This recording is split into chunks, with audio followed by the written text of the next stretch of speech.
I'm Patrick Hughes. Welcome to the Startup Showcase. The evening is now starting. So if you thought you were here for a Rotary event, it may be somewhere else. So let's just get started. I just want to, the band is going to break down for a second. They're going to join us in the audience, but I just wanted to, this actually happened sort of last minute. I'm friends with Tommy Carroll, and with him he's got Joe Hampton and Matt Morrow. But these are all Northwestern students. One just graduated and is now working at Shure Mics. But could you just, maybe stand up for a quick second and say what instrument you were playing and your name and maybe what you're studying or what you're doing at Shure Mics? Why don't we start over here with Joe? Hi, I'm Joe Hampton, and I'm studying sound recording in English, and I play guitar. Where are you from? I'm from Glenview, north suburbs. Rough streets of Glenview. Yeah. Hi, I'm Matt. I graduated from Northwestern in June. I studied physics and music performance, and I work at Shure, and we make this microphone. And yeah. You really make that microphone? Yeah. He made it with his hands. Yeah. You should have He sculpted it in the Niles factory. back in the 1950s. Yeah, I'm Tommy Carroll. I actually finished classes for good last week, but I'm not doing the graduation ceremony until June. But I'm out of at least having to go to class and stuff, so that's kind of cool. I studied marketing communications. Oh, and you said instruments. I was playing a bunch of instruments up here. They're kind of long explanations for what they are, but if you're ever curious afterwards, love to talk music, love to talk whatever. Thank you, Tommy. So last minute, they just came over and are going to fill our night at the end as well, so they'll be out in the hall. So if you get a minute and get a chance to talk to them, I just want to say one word about Tommy. He's also a skateboarder. And Tommy, at age 2, became permanently blind, and he's a friend of mine, but there's some really cool videos of him skateboarding. So just something cool. So anyway, he's become a good friend of mine, and a round of thanks for these guys for coming out.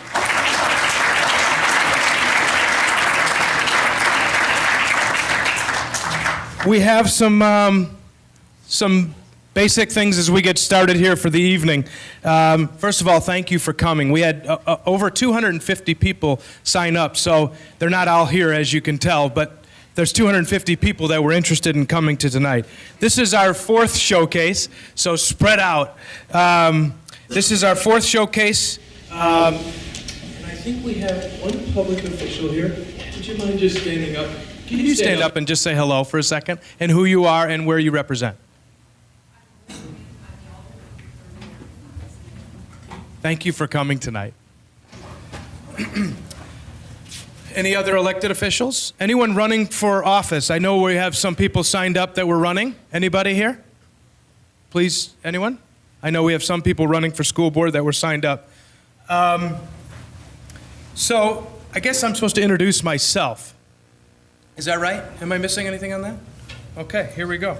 So I'm introducing myself. My name is Patrick Hughes. I'm the founder and CEO of a company called Inclusion Solutions. Simply started 15 years ago with the idea of how do we fix small businesses. And today, Teddy and I, my friend Ted here in the front row, went and had breakfast at the Lucky Platter. The Lucky Platter used to have a 7-inch step. Right, if you remember that, and I helped that business by a simple oversized doorbell and a portable ramp. Well, we went there today, and they fully automated the door. They totally reconfigured the front door, and now the bathroom is accessible as well. It's awesome. So go to the Lucky Platter if you can. But when they don't have that $40,000 to renovate, a practical solution like the Big Bell becomes a simple solution. We sell about 350 different items to help an election official make a polling place accessible. In 2004, I learned that the drive-through, simple drive-through, is not accessible for the deaf and hard of hearing in the world. And there's up to 50 million people who are deaf and hard of hearing. It's a completely missed thought process in the world about how do people use a drive-through. And then emergency management. We work on helping emergency managers actually know how to connect with the disability community. It's something they just don't know how to do. So we have a program called Connect 2080, meaning 20% of the community has a disability, and most people are really comfortable with the 80%. have no idea how to connect with the disability community. Our biggest win right now is we're outfitting every military base in the world. Right now, we're 75% through on installing our fuel call system so that drivers with disabilities can get gas in their car. Congresswoman Duckworth, who served in Iraq and is now a member of Congress, can't get gas in her car. A simple little thing like the refueling part of how do you get gas in your car. And so I met her because I learned that she couldn't get gas in her car because she was on NPR talking about, what was going to happen when her husband gets redeployed to Iraq. And she said, I don't know how I'm going to get, my laundry. She started going down this list. And I don't know how I'm going to get gas in my car. And I was like, I got an answer. I fixed it. So we're now outfitting every military base in the world with our fuel call system. So that's fun. Enough about me, but we could keep going if you'd like. Our host for this evening is Rotary. I was actually in Washington, D.C. this weekend with two people, Cool, and his name is Cool, and who's the chairman of our board? I sit on a board of organization called Results. And he was the president of his club in Salt Lake City, and he's the president of his club in Kathmandu. There's 1.2 million members of Rotary. They all know about Evanston. The question is, do we all know about Rotary? Rotary is one of the greatest things in our world, and it's right here. We're right in the building where over 500 people work to make the world a better place. So I loved that. I'm trying to figure out how do we build a partnership, because this organization called Results that I'm in, we're trying to solve poverty throughout the world. How do we fix poverty? Kind of a small little goal. So Evanston is the home to Rotary. Rotary is one of the top employers with over 500 employees. You can go to rotary.org and see how Rotary promotes world peace. They don't fight world peace, they promote it. They fight disease, clean water, save mothers and children.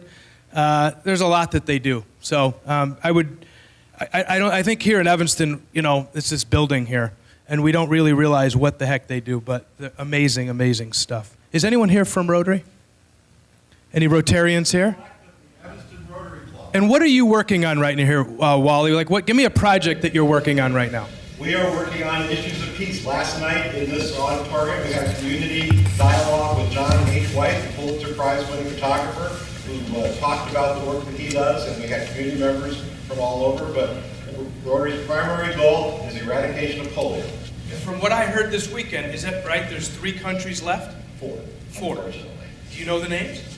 This is not a test. But I mean, there's 4 countries left. They are all in the Middle East, Afghanistan being one of them. Okay. And it's down to a handful of cases worldwide, and the eradication is going to happen. It's awesome. In the next 18, 24 months. It's awesome. I mean, that's real, right? There's Rotarians all over the world in over 200 countries have raised billions of dollars to fight polio. Yeah. And it's all based here. And they all know about Evanston. That's the thing that was interesting when they told me, like, everywhere in the world, when you go to Kathmandu, everyone knows of Evanston, Illinois because of Rotary. They don't know Evanston as Evanston. They only know it because of Rotary, because they're headquartered. Rotary Club, local Evanston residents here. There's the Rotary Club of Evanston, which meets in this building every Thursday at noon. And there's the Rotary Club of Evanston Lighthouse, which meets on Tuesday mornings at 7:30 at the Hilton Garden. So if you want to know more about Rotary locally, there are 2 Evanston clubs you can get involved. And this is our city manager. If you don't know Waly Bobkiewicz is our city manager. So very, very involved in Rotary. So next, another sponsor of this organization. Oh, are you doing that? You are so good. Oh, I missed that commercial. This is not my full-time job being an MC. So thanks to North Shore Community Bank for sponsoring tonight's reception. We have a chance to where we'll have a chance to get to know startups a little better over drinks and eats. Through its sponsorship, North Shore Community recognizes the importance of creating opportunities such as the Startup Showcase for entrepreneurs and emerging businesses to bring their ideas and products from concept to reality. Cindy Rawlings, are you here? Cindy, do you have anything you'd like to say? Thank you for your sponsorship.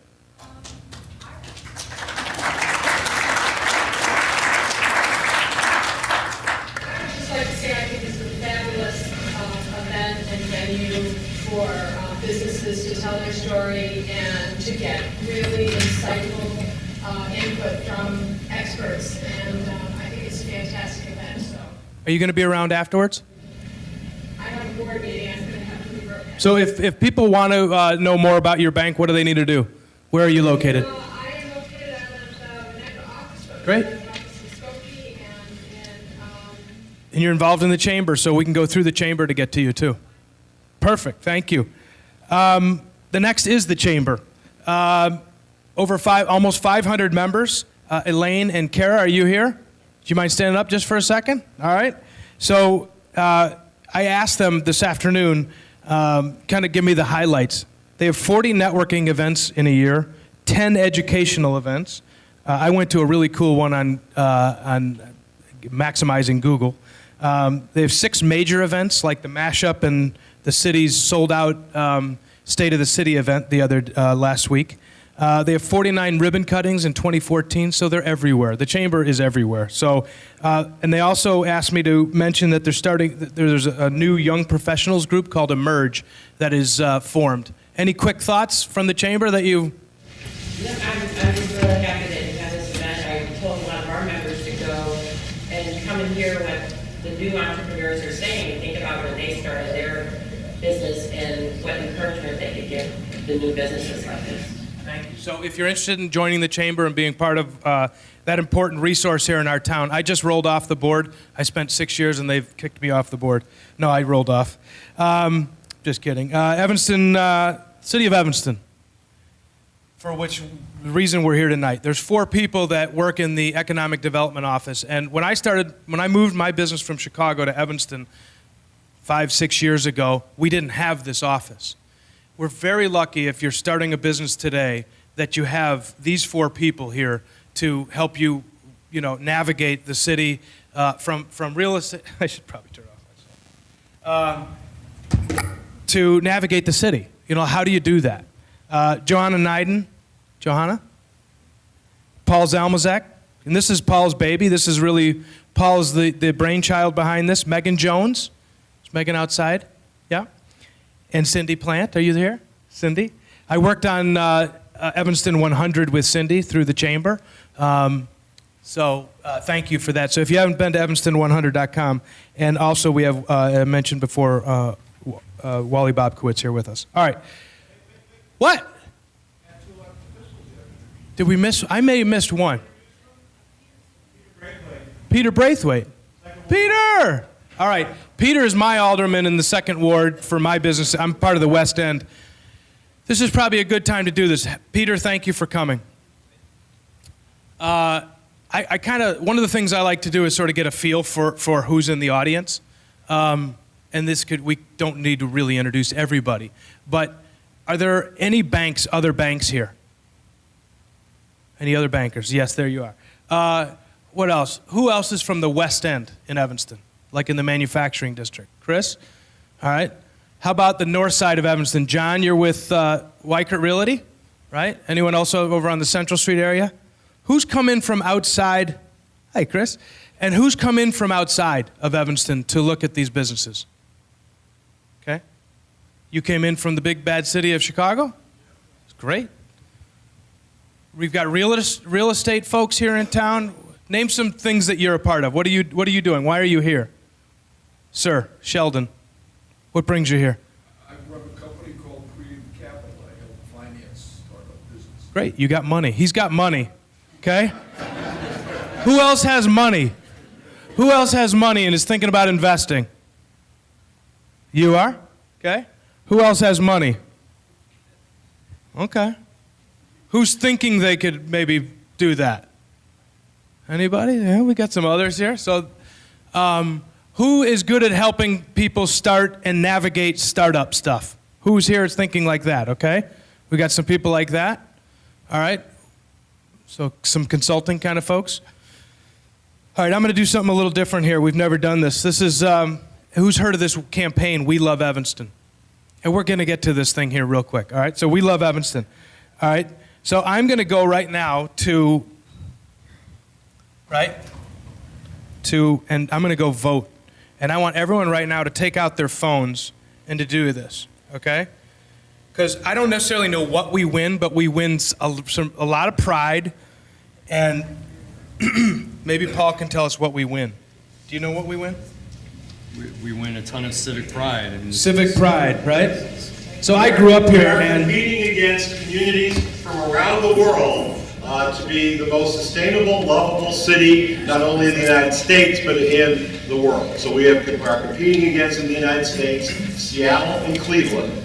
We have already won the Earth Hour Capital designation in the United States based on the work that we've done. But this will be announced, the winner of the most lovable, livable city in the world will be announced at a conference in 2 weeks in Seoul, South Korea.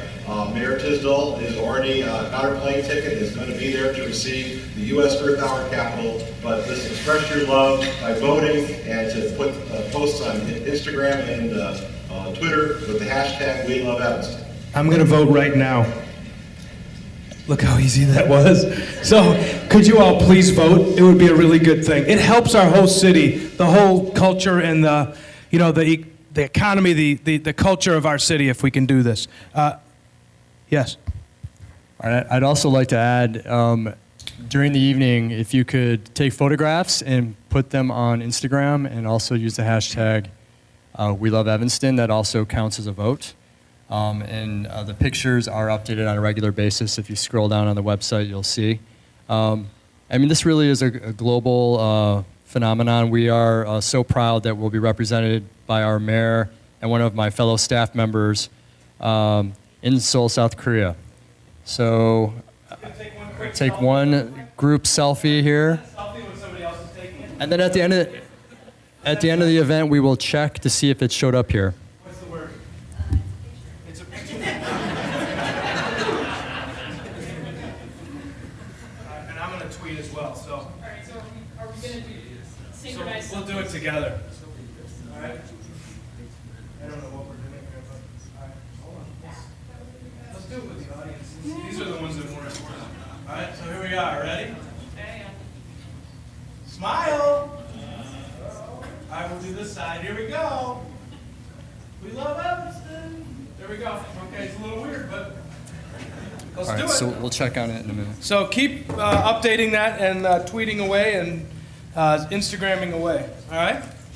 Anything else on that? Let's get to our panelists. We're getting ready to go into the evening. If I can have all the panelists come up, please.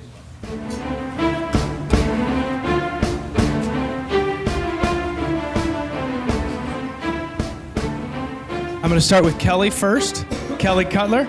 I'm going to ask we're going to get to the meat of this real quick. So I'm going to ask you first your name, where you're from, you live here now, right, and that kind of stuff.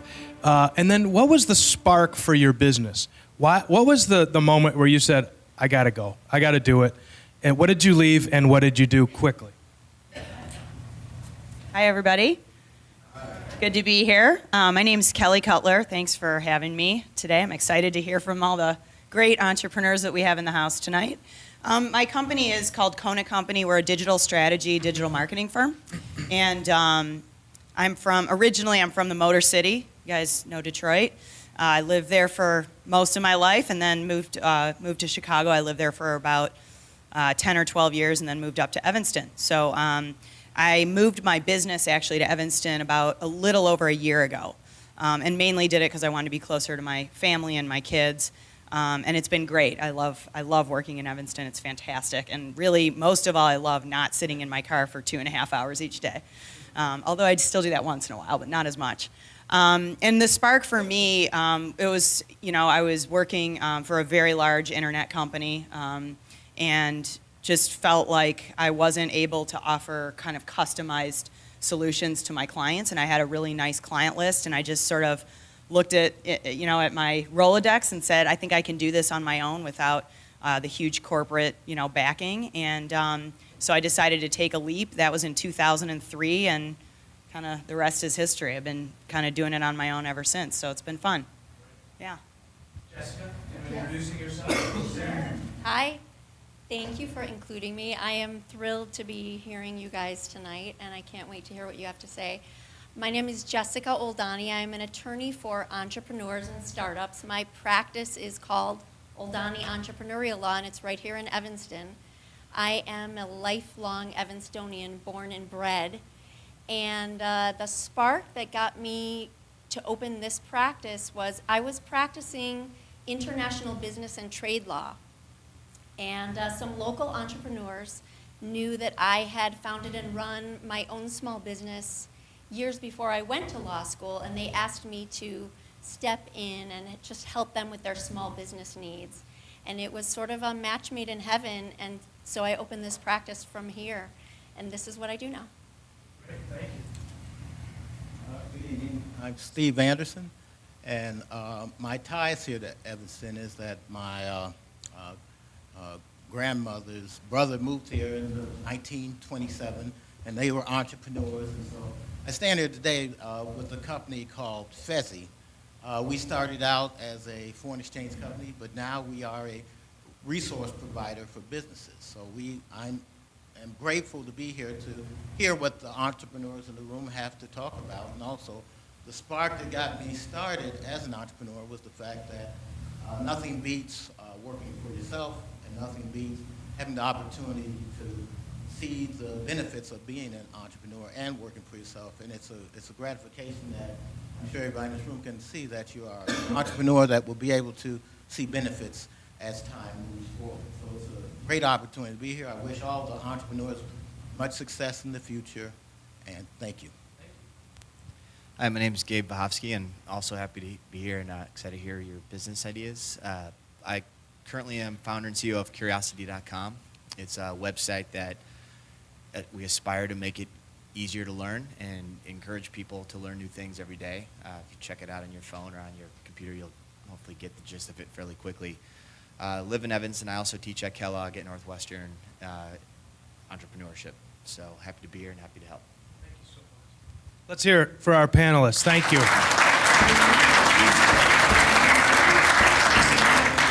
I'm just going to ask our panelists when it's time to ask questions or grill our companies, if you could stand up when you're asking a question, sort of speak to the room and to the panel, that would be great. We have some basic rules here as we get into our the meat of the matter here. Does anyone have any questions or thoughts before we get started? Any questions? Okay, let's go. We got 5 rules, okay? First, it's a 5-minute pitch, nothing longer. I will be timing you and cutting you off, okay? There's a 5-minute panel from you all of Q&A, and then 5 minutes from the audience. And all of it will be timed, and I will be cutting people off. So just to keep the night moving. So we're not going to want long diatribes from people in the audience about your opinions. It's not about you tonight. If you have something to, that's maybe at the end of the evening outside. So just try and refrain and restrain yourself from that, because we have experts in the crowd. And I just actually did so the next one was no deep diving during the discussion, okay? And then keep hashtagging We Love Evanston all night, okay? So let's get started. I'm going to be brief in my introduction, like real brief. So Doc and I, if you mind making your way up here, I have Brad Becker and Mark Hillary, and I'm going to let them do the rest. All right. Hello, good evening. Thank you for joining us. It is a pleasure and a blessing. I am Mark Hillary, Brad Becker, co-founders of Doc and I. My background, MD, University of Pennsylvania. Brad Becker, Master's in Learning and Organizational Change at Northwestern. We spent over 20 years of combined time in the healthcare space and pharmaceuticals, and we've touched every vertical. We believe we know this industry. What we're here to talk about tonight is a solution to a huge problem that will affect every one of you in this room, either currently or at one time throughout your life surrounding your prescriptions. That's us. That was actually the first slide. But want to thank everyone as well for being here. And as Mark stated, our background is in the pharmaceutical industry. And the problem that we saw was that both doctors and patients truly do not know the actual out-of-pocket cost they're going to have to pay for their medication until that patient reaches the pharmacy. And that creates many, many problems, not only for the patient, but the physician, as well as the hospital system and payer insurance company, amongst many others. This is an example of a very common medication, Lipitor, that I'm sure many of you have heard of. It was actually at one point the most prescribed medication in the country. And what really bothers me and really got us excited about the opportunities was when we started doing research years ago and looking at the discrepancy in pricing.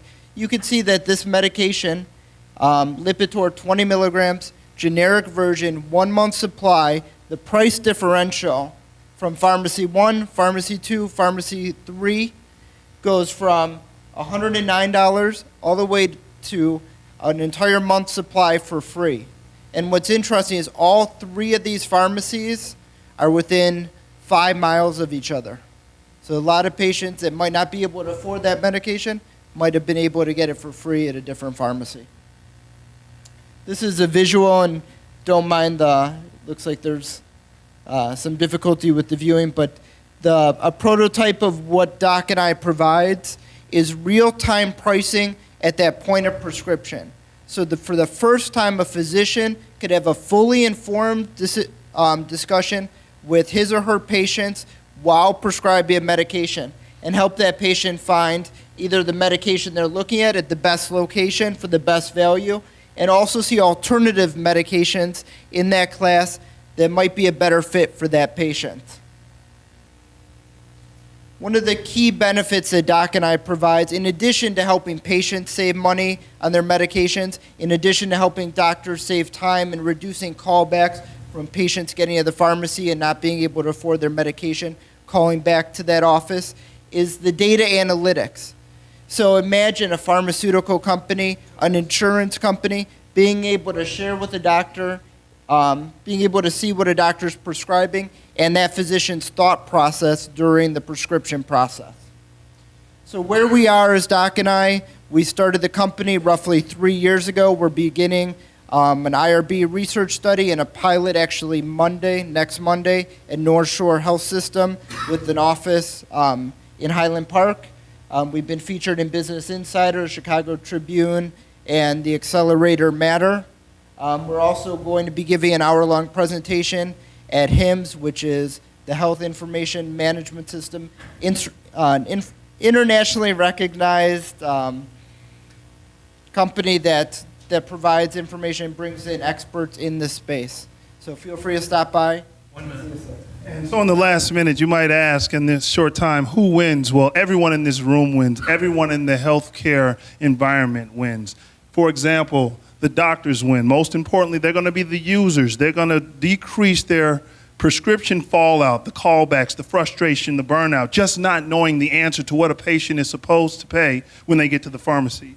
The patients win. They save time, money. They go to the best place for their prescription dollar. And finally, the payers or insurance companies win. They can keep reimbursements down. They can keep costs down for their drug spend and ultimately increase outcomes, continuum of care, and overall help patients in the population. So everyone wins with Doc and I. So thank you very much. Wow.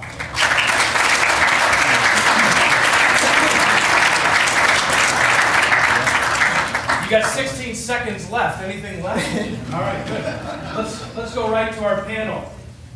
Just stand up if you don't mind and ask your questions. We're going to get started. So it's a really interesting business concept. I like the idea of it. I'm just wondering if you can explain the business model behind it. Okay. So what's the product? How much does it cost? Are you selling it to the doctors or the hospitals? That kind of information? Absolutely. Thank you. In terms of the business model, to start, our thought process is a small licensing subscription fee for the hospitals, meaning the doctors using the service. Also, in the long term, the valuable data that shall come from the system and the analytics. So we're looking to scale with a small subscription licensing fee per hospital using our system per doctor. And then long term, we're going to be presenting that those predictive analytics back to the environment. And the key there, we believe Doc and I, for the first time, has real-time predictive analytics at point of care versus the way the entire healthcare industry operates currently, and millions of dollars are spent surrounding lag time, retroactive data from surveys and claims. So that's the gist of the business model, and there's many other things that we believe will be of extreme value, but that's our initial revenue model. So their doctor-patient appointment times are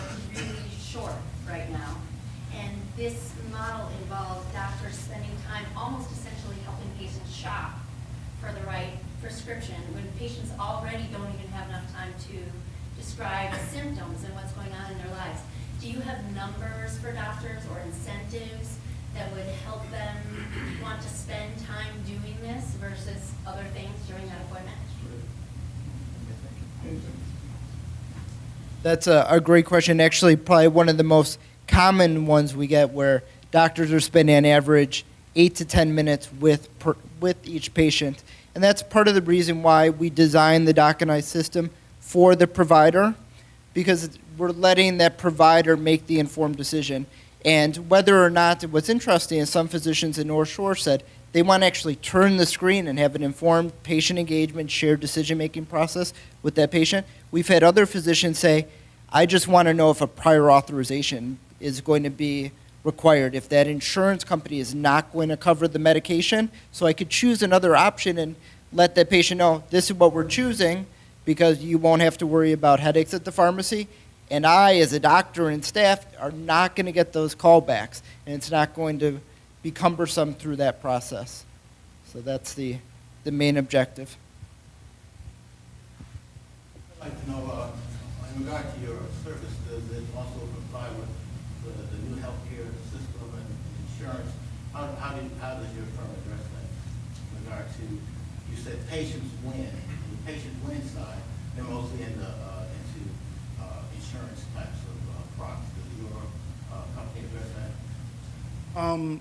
To be clear, it helps patients, and what we're starting with is a way that we can avoid, and if I'm making sure I get your question correctly, we're avoiding any type of regulations that might be a problem to start with patient data or patient information. In terms of what we're starting with cash prices, and we're starting with Medicaid formulary, and we're partnering with payers to get benefits information such that patients they don't need to be identified, but yet and still their benefits can be displayed. So a doctor, for example, if you're a Horizon Blue Cross patient, you come into the office, the doctor knows what your benefits would be versus cash versus location. So to start, we're helping the patient save ultimately time, headache, money, make the best decision. We're also helping that benefits design and helping the insurance companies, all while initially avoiding HIPAA and or privacy laws that might be problematic to us.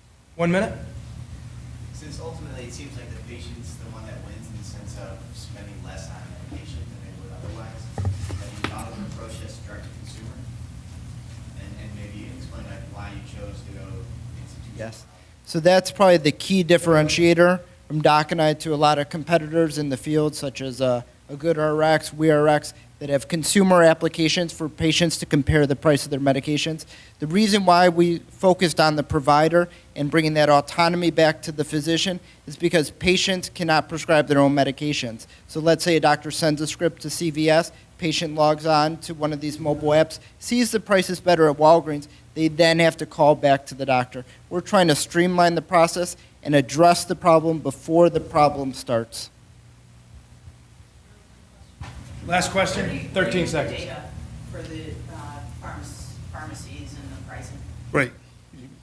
So, real quick, we're in kind of a complicated question because there's two parts. There's cash prices for medication, which we're using the top 100 most prescribed medications at the most common pharmacies to start, and we built relationships with all the local pharmacies in the Evanston, Highland Park area to start. The second part is we're looking at build a field into the doctor's electronic medical record to collect the prescription benefit information and actually ping that out through the patient's prescription benefit plan, their pharmacy benefit manager, their insurance company, and do what's called a pre-adjudication, bring back in real time what the out-of-pocket cost would be for that patient as opposed to when they get to the pharmacy. Thank you. We're 5 minutes is up. Let's go to the, it's now you. We're not done. Who's got a question? Yes. I assume you need money? Absolutely. How much money do you need? What are you going to use it for? And what do I get in return? Well, that's a great question. Sounds like Shark Tank.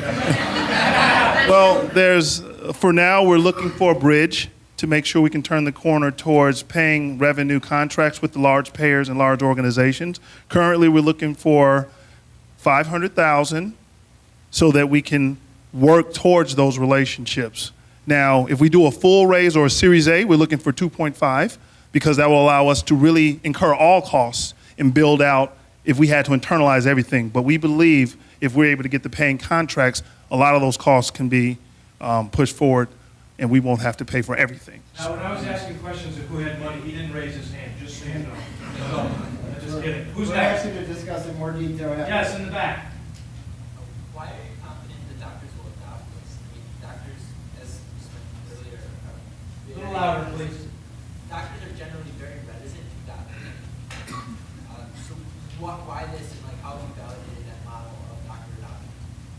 So one of the cores of the Doc and I system is we believe that the visual I showed of the prototype that we're starting at North Shore with will be vastly different. And that's part of the reason why we're doing an IRB and research to understand how physicians will utilize the software and if it will even be physicians at all times or it might be an MA or nurse practitioner. We believe we're in the right time to have physicians use the system because we're focused on large integrated, clinically integrated networks and accountable care organizations where these large systems care about the pharmacy spend of their physicians and actually compensate them based on what they're prescribing. So for example, Advocate, a very large health system, compensates their physicians to prescribe a certain percentage of generics. Doc and I will be able to help their employees and their physicians prescribe the necessary medications to decrease the pharmaceutical spend and help that hospital system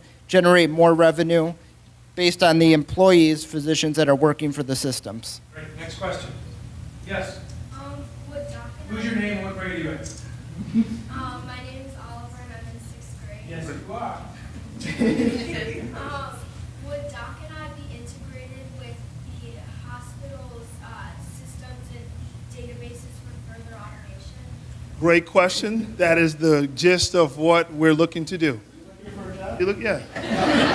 And so, everyone, that is the core of why Doc and I is differentiated from the consumer apps and why we will be differentiated from any competition because we are looking to integrate into the large healthcare EMRs, such that doctors, when they're at that point of care where they're mandated to be right there on that computer screen, Doc and I will come there to help them make those decisions and then run back through that EMR. You have money to invest.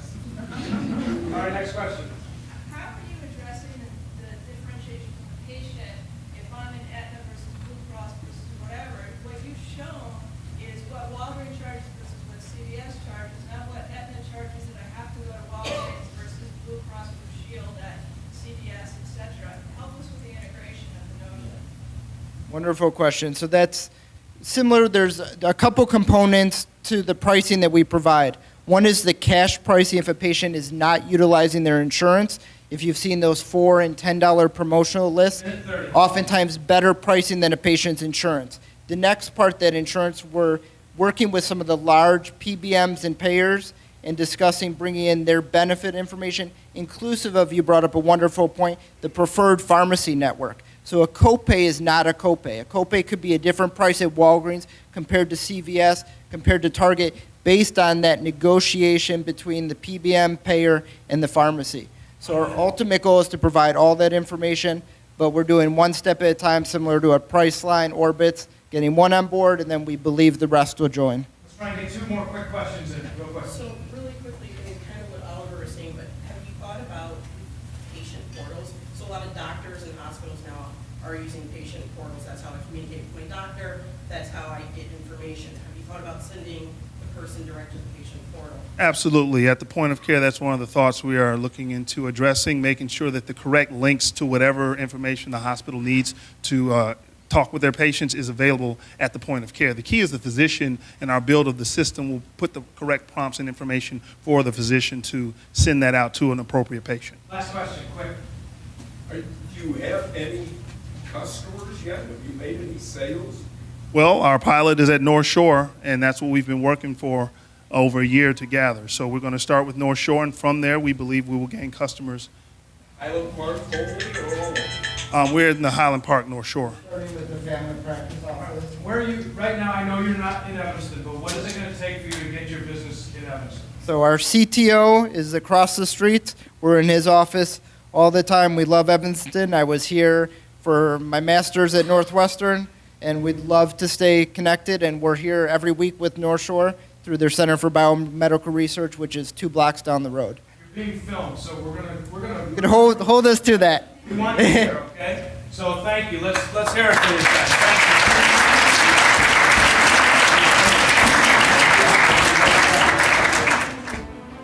you. Are you ready to go? I'm ready to rock. Okay, Jess Sherborne, is that how you say your name? That's right. Jess Sherborne, take it away. Thank you very much. Now imagine you're working with a group of people on a new idea. So what does that look like? You're all in the same room together. Maybe you're gathered on a whiteboard. People are scribbling things on paper, they're taping them up on the wall. People move around, they make new connections, and that's how a great idea starts to come together. But now what happens if everyone isn't in the same place? Then things start getting complicated. The tools we have, like chat rooms or conference calls or even video conferences, just aren't powerful enough to really help a creative team work together effectively. There is a better way. I built TEAMeverywhere to give creative teams the visual tools they need to collaborate effectively. It grew out of my experience leading a global team of more than 100 software developers and designers. Now, TEAMeverywhere includes standard features like group chat, file sharing, and video conferencing, but it adds the critical missing piece, which is a simple but amazingly powerful real-time visual workspace. It's like giving the creative team a dedicated project room where they can work together. I'm going to show you how it works. Now, everything I'm showing today is real software. If you go and sign up for TEAMeverywhere right now, and you should, this is exactly what you'll get. So here we go.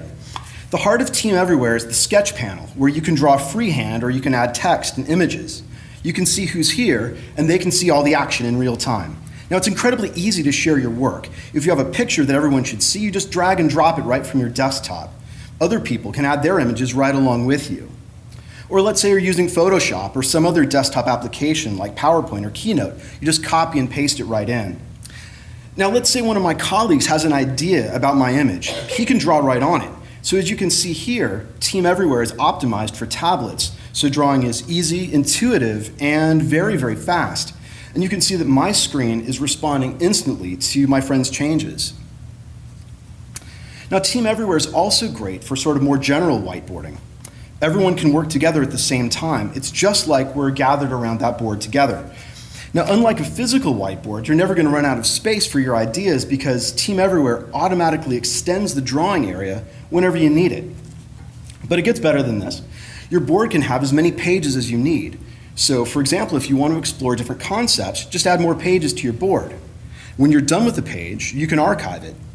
That way, you can keep your current ideas active and visible, but you can always go back to your earlier work if you need it. But TEAMeverywhere is more than just a great workspace. Each room includes a real-time text chat, which is a great way to ask questions, float new ideas, or show your work in progress. You can also post files. TEAMeverywhere includes previews for popular file types like images and PDFs, so you don't even have to download them to see what's inside. Now, sometimes you really do need to look people in the eye to understand what they're thinking, and with TEAMeverywhere, sharing video is fast and unbelievably easy. So all you have to do is click the share button, and everyone in the room sees you instantly.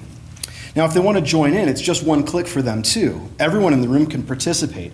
It is way easier than using an external video conference. Now, most organizations have a lot of different teams and projects, not just one, and TEAMeverywhere helps you keep them all organized.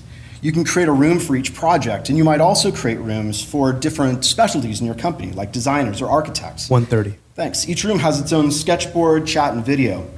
All you need to use TEAMeverywhere is a modern web browser, so it works great on Windows, Mac, and mobile devices like iPad or Android tablets. It really just couldn't be easier.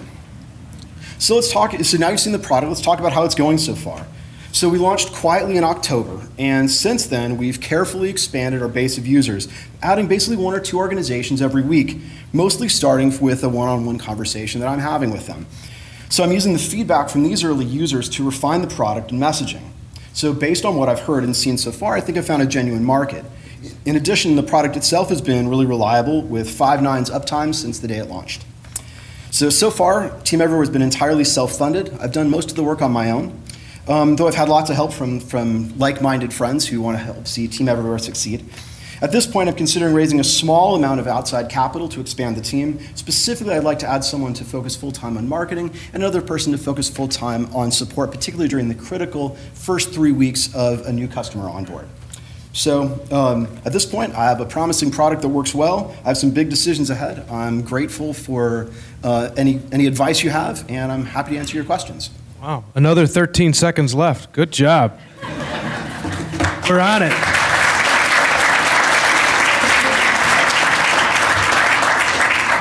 Oh, yeah, sure.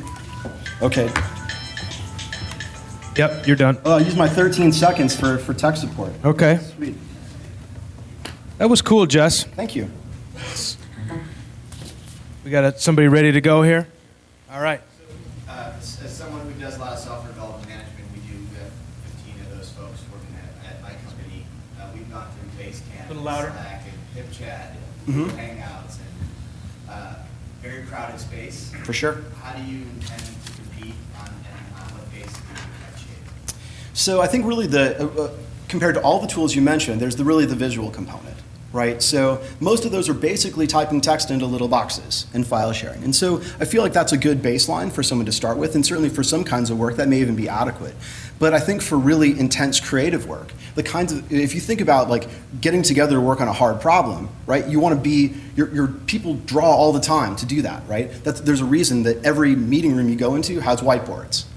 And so I think that's really the thing we're adding. I think we integrate with things like HipChat and Slack and so on so that we're a complement to those products. We're not trying to replace them necessarily. Next question. So that's what I was thinking when you started that exact same question, and I could see that the visual aspect of it was different, but what's stopping Slack from adding a visual component? I mean, anyone could write anything, I suppose, but I think that I bring a particular passion to that. I think Slack started where they are because they have a feel for sort of what's important. I think that they've done some stuff with screen sharing, but I don't feel like that's a really collaborative work kind of experience. So, I think I'm taking a different angle for it, and so we'll see.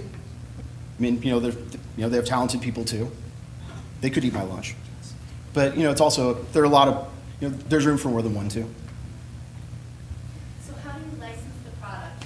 When you sell to a group, do they get one license and they can use it as many times as they want? Do they have to know how many licenses they need? Like, how does this product distribution work? Sure, so it's licensed per user per month, but I only charge for the active users. So you could actually sign up your entire organization, and if in a month they don't use it, you don't pay for it. So that lowers the barrier to someone signing up their entire team because they're not financially sort of on the hook for that. And at this time, where is TEAMeverywhere? What marketplace is it actually live? In other words, one are your clients? Sure. Who are It's your clients? okay. So it's Using the product. yeah, it's a really interesting mix. I have certainly some design agencies. That's kind of a core market for me. We're pretty far along with a very large theater company. That's a pretty interesting one. They're using it for like set and costume design and things like that. I've got some software developers. I have a very progressive team of lawyers that's using it for to sort of plot strategy, things like that. So it's kind of all over the place. But I would say that visual designers are kind of it's the easiest market. They see it most immediately. 1 minute, 45 seconds.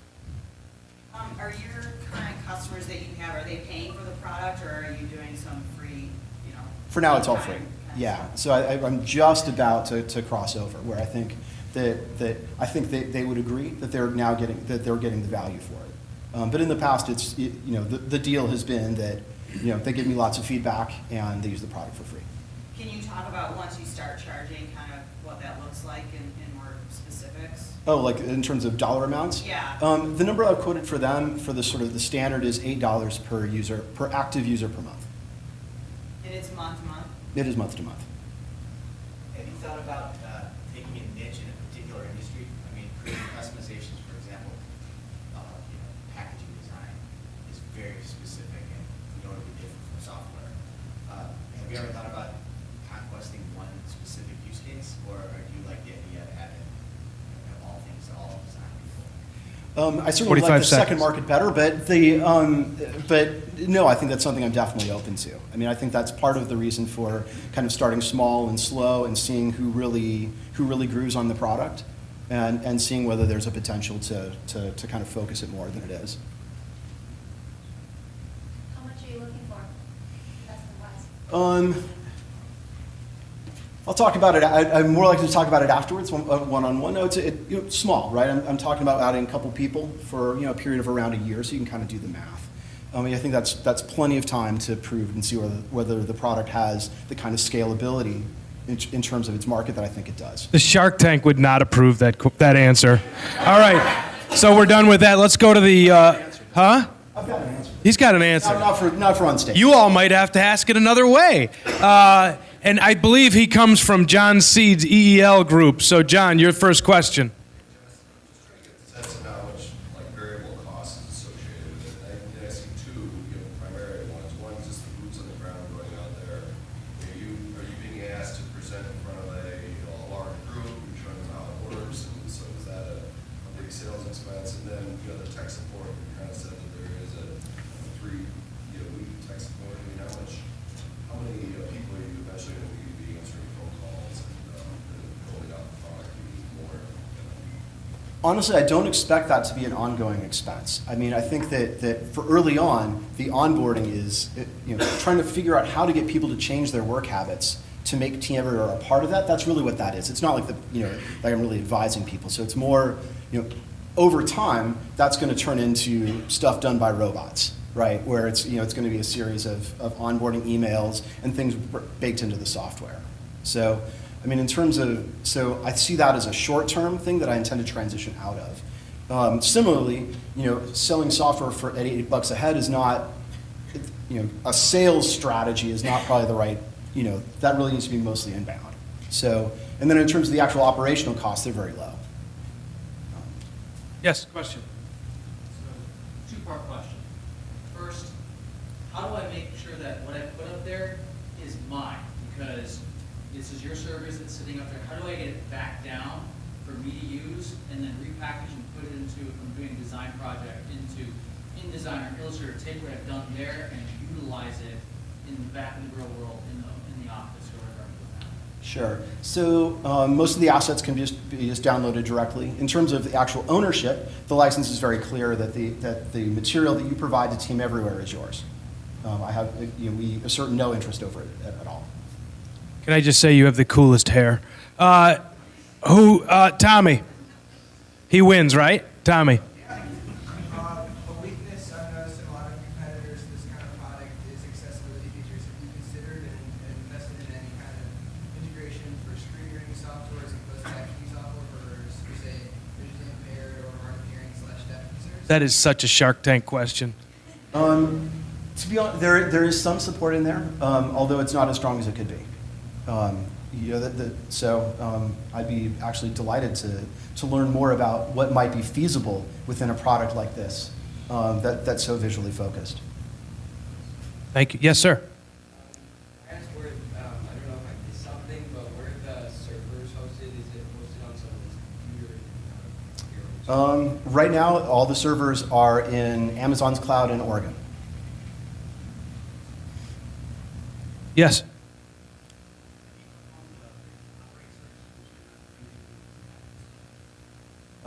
I'm not aware of any patents that I infringe.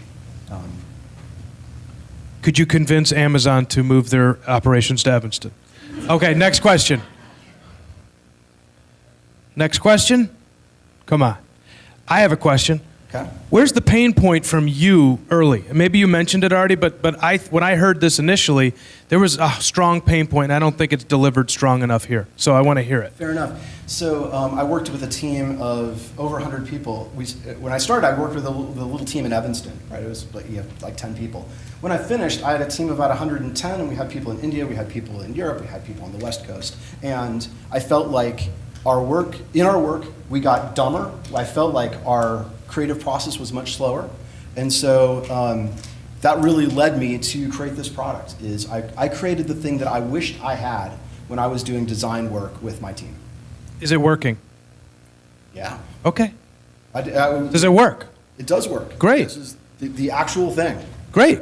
Yes. Do you have a specific story or feedback to share from someone who's using it that, as a testimonial? Yeah, actually. So, there. 40 seconds. Oh, sorry. So I think that one of the things that's been really interesting is for, there's one software team that I work with, and they use it for doing all their prioritization. And so there are lots of things out there, but what they found is that TEAMeverywhere is really great because it's much less structured than what they were used to. So they found that their development process is a lot more fluid for having done that. And that their interaction with each other is much more, I guess they would describe it as more playful and less transactional. And so they get more of the kind of back and forth vibe that they got when they were in the office together. One more question. Yes. You mentioned having a free component that you use, to get like, the masses involved, and then you have a small part that's paid for. It's certainly something I'm considering it very seriously. Yeah. Let's hear it for Jess and TEAMeverywhere.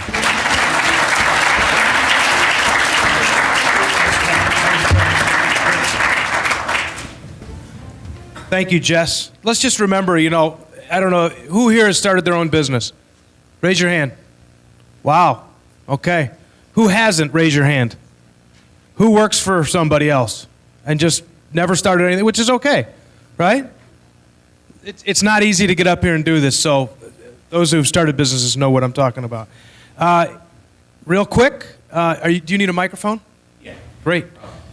We have Emil Sabato, is that how you say it? Thank you. From HOMEOLOGY. Take it over.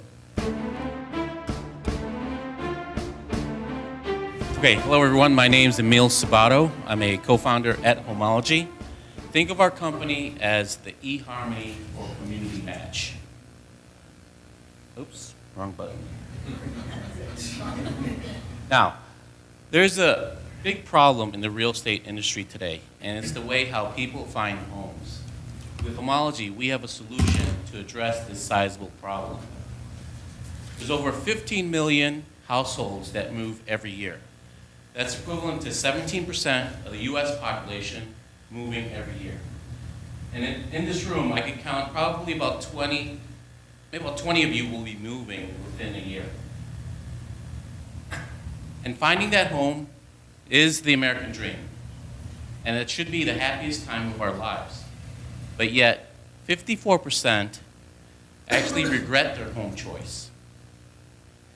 And much of that regret surrounds community fit, or the lack of fitting in.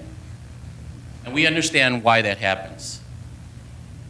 Imagine at 17, 18, you were looking for colleges, and you went about it in a way where you first looked at the dorms, and you chose it because it looked so nice. And then you walked out to figure out whether the university was the right fit for you. Hopefully no one did that. Unfortunately, that's how the home search process works today. You go to a popular website, you put in your information, your bedrooms and bathrooms, out comes a list of homes, spectacular pictures, and then you choose a home. And it's only after the fact, some people don't do it, but they look at community information. That's backwards, right? And so with HOMEOLOGY, we look to turn that process around. Because we believe community matters first and community matters most. See, living in the right community generates a sense of belonging, which leads to happiness and healthy lives. And you get that when you live at a place where it lines up with your values, your lifestyle, and the daily activities that you do. With HOMEOLOGY, we try to find that community alignment through our four-step process. First is our questionnaire. Second is our filtering process. And then third, community experience, and then community connection. So our first step, we want to know what's important to you. So our questionnaire has the typical real estate questions of your budget and your commute, but then we're more interested in What do you typically do on a weekly basis? Is green space important to you? What other things are important to you in a community? So then we take that information and put it in our database from a list of 250 Chicagoland communities. We're able to filter down and reduce it to a handful of top matches. Oh, and a side note, Evanston appears on those matches quite often. So then in our third step, not given with a handful of matches, we encourage community experience. And we do that by providing customized itineraries, day dates, to go visit these top matches. So if you have a family, for instance, our schedule will include visiting a family-friendly breakfast spot, as well as visiting the local playground. So within a few hours, you're able to experience firsthand the local vibe of that community. And then finally, we have community connections. We're able to connect you to someone who actually lives in the community, so you can ask those questions that are still unanswered in terms of what it's really like to live there. Now, when you finally select your community, we then can introduce you to a local real estate broker, who then can take you to the next step of finding the property. And that's actually how we make our money, is through the sale of that referral or that lead to the real estate broker. 40 seconds. So we started our business model last year during the Chicago Lean Startup Challenge, and we launched our business in October, and since then we've had great results. We've been covered in several places. We want to continue to accelerate our momentum. So now we are looking at increasing our channels, as well as improving our technology.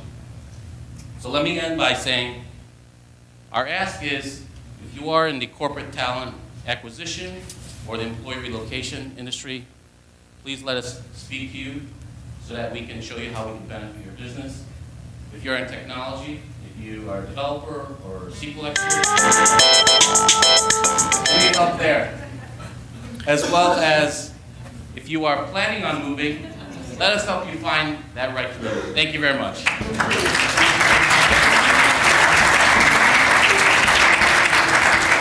was a couple more 13 seconds there before, so go ahead, please, panel. All right, so you said this is Chicagoland based, essentially. Yeah. Are you planning on expanding out, and what would that require? Do you have to do a lot of research and get all sorts of data? Yeah, we're still in the Chicagoland area and probably expanding out maybe a little further down the road. But yeah, that would require probably replicating the structure of our database in the other cities, and then establishing the relationships with realtors there, et cetera. How many HOMEOLOGY companies are like yours that do the exact same thing? Something that is very close, I think we saw one in New York, but they're not as automated. But that's really the only ones that we could identify. Otherwise, typically people do this themselves. And that's kind of the pain points that we found, is that the time that people go through and try to research, especially if you're from out of town, and try to figure out, how do I choose the community? And so what we bring to the table is we have a methodology, and it's a fast cycle time in trying to give you results. Time in terms of technology, creating some passive modes of putting together the match, because things like questionnaires and getting consumers to commit to driving to Evanston and having a breakfast and doing the farmers market, it's a big ask, and especially internet-enabled businesses, consumers are notoriously passive. They like things done for them. Right. So it has walkability impacts. That's not good for you. Have you thought of other things like that that would be more passive that consumers could benefit from? Yeah, I mean, that'll probably be our next step. A lot of our stuff is still Flintstoning, so we're doing a lot of stuff manually. Did you say Flintstoning? Flintstoning. Good, yeah. And so, yeah, we'd like to be at that point. Next question. So do you actually have home listings on the site as well? We do not have home listings on the site. Do you have any stories of people who have used your service and discovered a neighborhood that they didn't know they would be interested in and then became interested in it? Yeah, I mean, the feedback that we've received is that, again, the timeliness, as well as it it opened their eyes and other things to consider.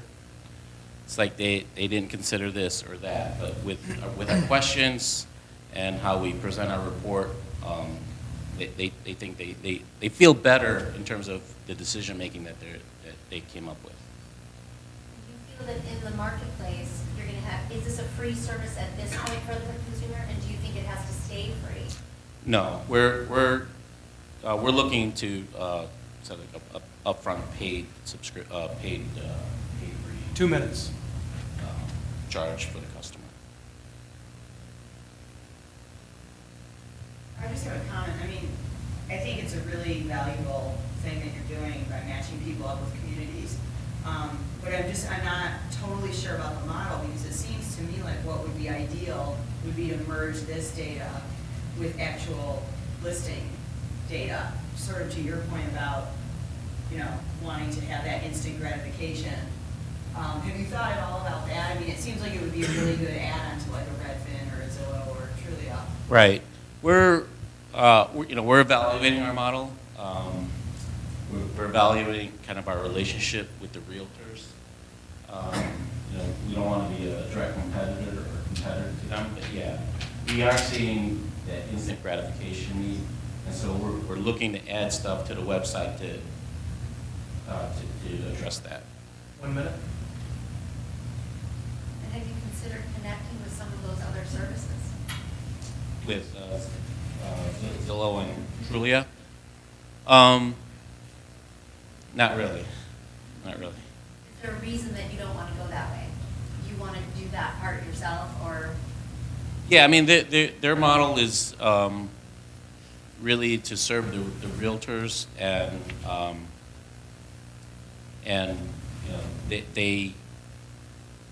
they wouldn't. They're not into the community fit information, so we're not looking to partner with them. One last question. Is your company in the process of working with realtors, or you have a realtor, or you said you matched the person with a realtor in that community? Right. Do you have already a relationship built with those individuals? Yeah, as we close on deals, we establish our network in that area. So we're building our network gradually, as opposed to covering the whole area. We have 2 realtors in the room. Do we have any more? Raise your hand, please. 1, 2, 3, 4.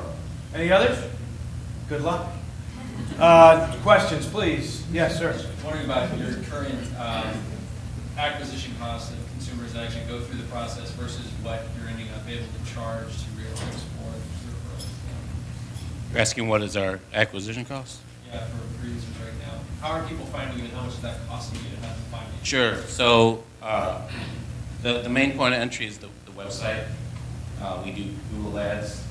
Right now, our acquisition costs is probably close to like $50, $60. But definitely people searching, a lot of that is free. These events, coverage from the media, social media, that helps a lot. So.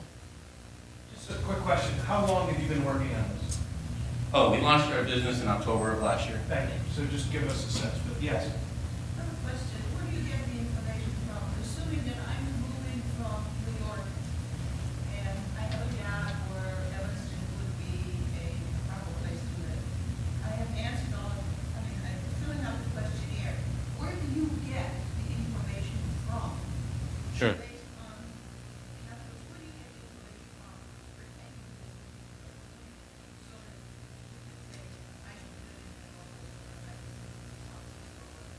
Sure. A lot of places. We spent several weeks, several months looking for sources of data. A lot of it is census. A lot of it is city and county type data. So it's not in one place, and that's one of the problems with somebody trying to do this themselves, is they have to figure out where to find it.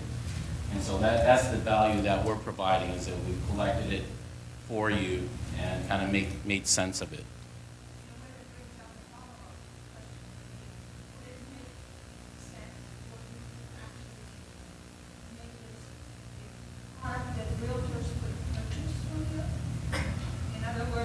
Yeah, I mean, that's another model. We private label kind of our engine and put it in front of Realtor or integrate it with a Realtor, but that's something else to think about. Tom, excuse me, John. Brother John. I'm curious where the 54% came from, the happy buyer, that sort of stuff. That's actually a Trulia study. John, where are you from? What's your business? Yes, sir. What's your guys' background? Maybe I missed that. What's your guys' background and where you get this expertise on understanding this data? One of my other co-founders is a realtor. I'm in marketing. I work for a major telecom company. So we just started. We just happened to meet up, and that's how we started. 2 minutes. Oliver, bring it on. So you said that there were people in the community that the customers are looking at that would be willing to talk about it, give information about it. Is there some sort of incentive for them? Is there some sort of like affiliate commission? Yeah, right now it's all voluntary, but that's a great point in terms of how to get that network up and going. One of the things that we're thinking of is that, you know, people love to talk about their city. You know, they're proud of it. You know, we want to attract that type of person, and typically that type of person probably wouldn't mind doing it if maybe there's a donation involved. So we're thinking, well, maybe if they take some of our calls, we'll donate to a local charity because they did work for us. So that's one incentive that we're thinking of is you know, charity donations to, you know, towards some cause in the community. 1 minute, yes. I'd love to follow up to that as well, and also to go off for a question about maybe like your questionnaire and things like that, because even a place that's like Evanston is a very segregated community, and so how do you find, you know, reliable community members that are going to be able to give people the right information where they want to live, and what's in the questionnaire to kind of, you know, help people make decisions, because really race plays a big part in a lot of communities. Are you just kind of forcing people into already established racial? Great question. Yeah, we don't force. 30 seconds. We don't force any communities who are listed. It's whatever the data comes out. Usually, we provide 10 or 12 sets of communities, and then we supplement that. You know, they may want school information or things like that, and it's really up to the client to narrow it down. And again, from the community experience and a community connection, it's their choice of, you know, really where to go. That's it. He did it.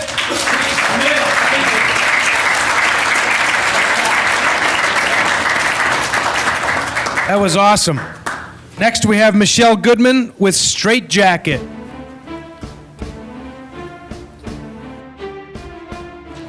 I'm Michelle Goodman. Now, can you hear me? A little closer. Now? Yeah. Okay. I've been an Evanston resident since 1999 and a visual designer since way longer than that. And I was part of the corporate rat race for a number of years, commuting to downtown Chicago on the train. And every day, I was frustrated by my tangled headphones. I'm sure that many of you can relate to that. And so I'm a person who really likes to solve problems, and I started working on this one. I knew that the solution that would make me happy needed to be really simple to use. No wrapping or winding or special case required. I just wanted to drop it into my bag and pull it out untangled. Works every time. So this is my product. Can you advance the slide? It's called Straight Jacket, so your headphones don't drive you crazy. And I handmade about 250 of these to sell and test the market. And I got really great feedback, so I've decided to scale up production. And I'm really good at making things by hand, but I have no expertise in mass manufacturing, so I knew that I needed help with that. It took me a long time, but I finally found a guy in China. He has been working on the product for about a year, and we've come up with a solution that's great. It looks good, it functions really well, and it's really inexpensive to produce. So we just started tooling last week. I will have prototypes in April. I'm going to run a Kickstarter campaign in May or June, and I will be mailing products in July. So these are my financials, which I'm not going to go into a lot of detail here, but you can see that there's great margins on this product. The Kickstarter campaign is going to ask for $25,000, and that will fully fund and sell out the first run, and it will partially fund, almost completely fund the second run, and the most important part is it's going to give me great exposure, because that Kickstarter audience is a lot of my target market.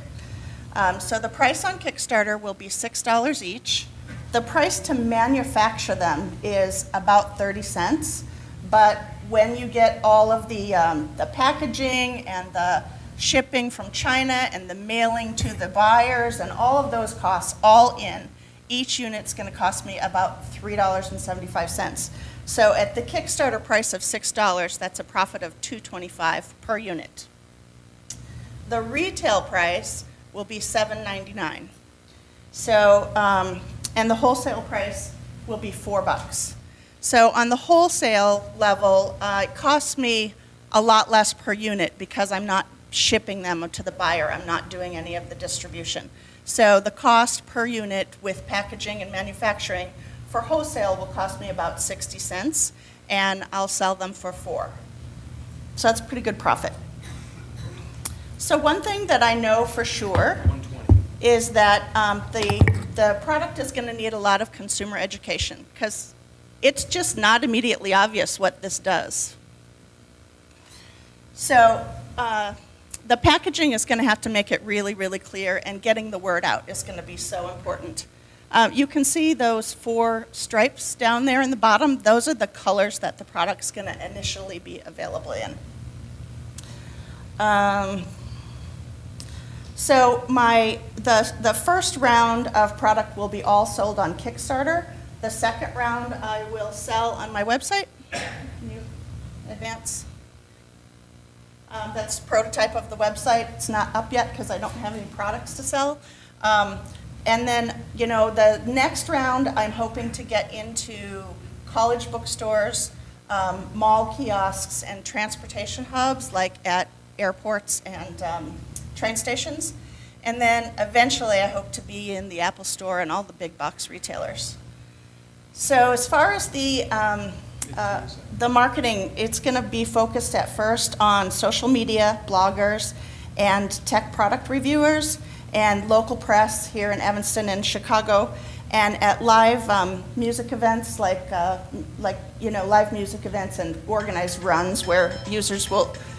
And I'm also going to look for opportunities to sell Straight Jacket as a premium to companies. So an example of that is I would sell them a low-cost NPR. They would give them away as a premium to their members and talk about it a lot on the radio during their drive. Awesome. So what I'm asking for today really is just feedback and ideas on the marketing, because that's my next big hurdle, and ideas and connections on distribution if anybody's got any of those. And if anyone wants to talk about investment, I'm certainly open to that too. There are some people in the audience that can help with that. All right, judges, panel, please. 5 minutes. Your mock-ups have just the iPhone. Do you want to go over to them? Are they made specifically for those, or can I use them with a variety of? So that was a really important criteria. It was one of my design criteria that this product work on every brand of earbuds that are out there, so that it'll be universal. And is it only earbuds, or will they work with all sorts of wires and cords and things that I did? Yeah, I had a gentleman buy about 40 of them from me because he was using them to string together cables in his office, which is, got a lot of technology in it. So yes, people can use it for other creative things. I do see that as a possible product extension. Mm-hmm. product patent protected? It is. I was granted a utility patent in 2013. Introduced your product to retailers, or was it just, as you state, in the area of word of mouth and social media? Yeah, so to solve the manufacturing issue, I worked for a number of years to try and find a licensing partner to help me with that. And there was a lot of interest, but ultimately no deal. So, I wasn't showing it to retailers, but, companies like Philips and Belkin have seen it. So not retailers specifically, but definitely other manufacturers. How long have you been using it? Like, how long does one of these hold up, and then how long until you have to replace it? Yeah, so that's the other thing, is all of the ones that you're seeing are my handmade prototypes, and they're not as durable as the actual product will be. The fiber material, the tube part, is 100% polyester. It's very durable. It's waterproof. It'll last forever. And then the end pieces are going to be made out of a latex or rubber, and they'll be much more durable than what you see there. So for marketing purposes, although the materials are not necessarily green and sustainable or biodegradable, if it lasts forever and ever, that's less garbage and less replacing. So that's one thing I think. Yes, and I'm going to have minimal plastic in the packaging. It's I'd like it to be sustainable. Latex is 100% biodegradable. I don't know if everybody knows that. What's the competitive landscape like? There are a lot of products out there that address this. Most of them, though, require you winding or wrapping or sticking them in some sort of special case. All of them take as much labor as untangling them in the first place. And, I really designed this for lazy people like me who just want to drop it in their bag and pull it out and use it. And are any of the competitive products currently being licensed? You said that you talked to some licensing partners, but it didn't end up working out. Are they working with a competitor at all? Or? So there is actually a product that is, the company that makes it is here in Chicago, and they're infringing on my patent. So eventually I'm going to have to shut them down.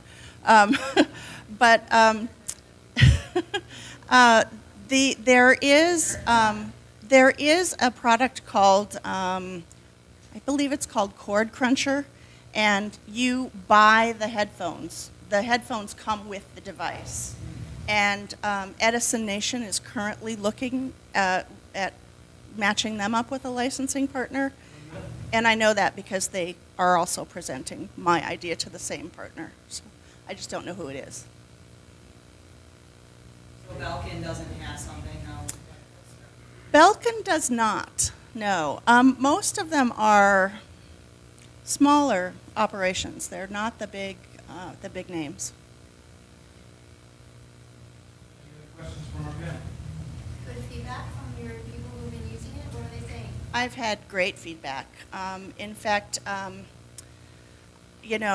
have people buy one and then come back and buy them for gifts for their friends. Now, I'm not currently selling them because I don't have quality handmade ones available, and the mass manufactured ones are not here yet. But I have had really great feedback.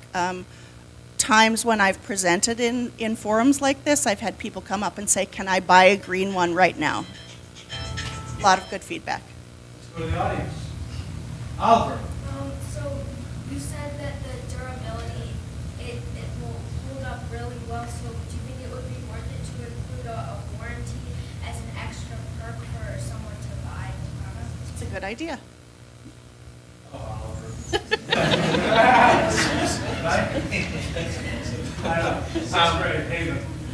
Public education. So I'm super lazy too. I'm so lazy though that honestly the idea of actually doing the stringing together of them seems like much work. Like, why would you take the additional margin you get on selling the headphones with it already in there? So a more expensive product that hasn't been combined. Well, I really designed this for me. And I want to be able to use my Apple headphones because that's what I want to be able to use. And also, like, in order to get good quality sound, the headphone price has to be pretty significant. I mean, you can't get great sound out of these, $10 headphones. So I just wanted to be able to let people make that choice themselves. Yes, Mike. So I have a question, kind of comment. So you're choosing to go direct to consumer, not to through distributors.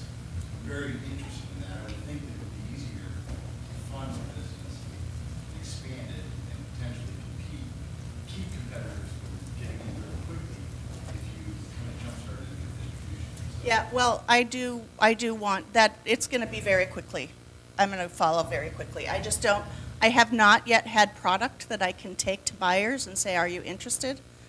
So as soon as I get that, I'll be doing it. Yes, sir. A question about the controls that are often on that. Yes. How does that? I don't. Somebody has your phone. Somebody's passing my phone around. So in order to use it, which I did not demonstrate, you pull the device down, and it pulls down lower than the controls. Seamus, could you stand up, please, and just demonstrate this for us? Yeah. The light control here is above, it was closer to the earphones themselves, and it's above this piece. Above the fold. You still have access to. Yeah. So when you're using the product, you still have access to that. When you're storing it, it's protected. That's the other thing about the device is that many people don't know that winding and wrapping or folding your cords in a particular pattern can break the wires inside. So this actually provides protection and will enhance the life of your headphones as well. Is that in your marketing? Pardon? Is that in your marketing? It will be, Bless you. yes. Yes, quick question. How do you get the wires in? So it will come with a tube thing that will make the installation process easier. But basically, you take the jack and you kind of cinch it through. You only have to do it once. I agree, it's a little bit laborious, but you only have to do it once, and then you're set. Yes, sir. At the price point you were discussing, what was it, $7, $8? Yeah.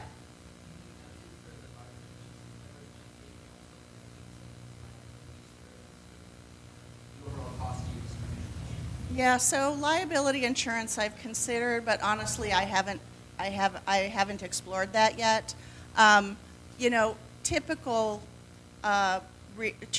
wholesale price is half of what the retail price is. So, I'll price it at $4, and the suggested retail will be $7.99. So it's right in there in the customary margins for retailers. Sir, you win the prize for the best shirt. Next question. Any other questions? Yes, Mike. So, I guess my question is, sustainability of this wrestling, because as Bluetooth technology gets better and battery life is longer, I'm thinking somebody who's really concerned about the cable passwords is going to buy Bluetooth headsets. I'm just curious if that's a concern. So, yes and no. I mean, the issue with wireless is then you have your device and you've got two other little devices and you have to keep track of all of them. They're not connected. So that's a problem. But also Bluetooth is still very expensive, and it's not, I don't see cabled earbuds going away in the next few years. Maybe eventually, but I think there's plenty of life left. Aaron? Have you had people buy them who run? Because my first thought is if I'm going to wear this when I'm running, it's going to pull the earbuds out of my ear. Actually, runners are one of my target markets, and it doesn't actually pull them out of your, because it's very, very lightweight, and that was also one of my criteria. How does it perform when you're sitting on the couch? All right, let's thank Michelle. Nice job. Thank you. Can I please have my phone back? All right, that was great. Thank you very much. Our next business is called Sippy Sippy. Please welcome Walter Clements. Thank you. The wine industry is drunk with excess, overindulging in resources that are totally wasted, and consumers are the ones getting hammered.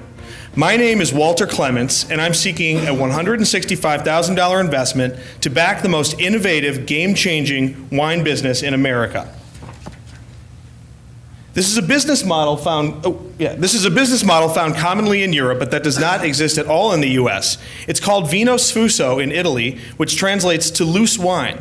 In selling wine in bulk formats at wholesale and retail, we eliminate inefficiencies in bottling, labeling, packaging, transporting, warehousing, marketing, branding, distribution, and retailing in getting wine from the barrel to your table.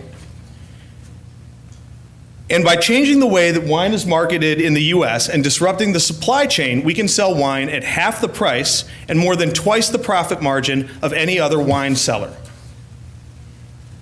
We procure wine from the great wine regions of the world on the global bulk wine market, to which most wineries sell 10 to 25% of their finished wine in a good production year.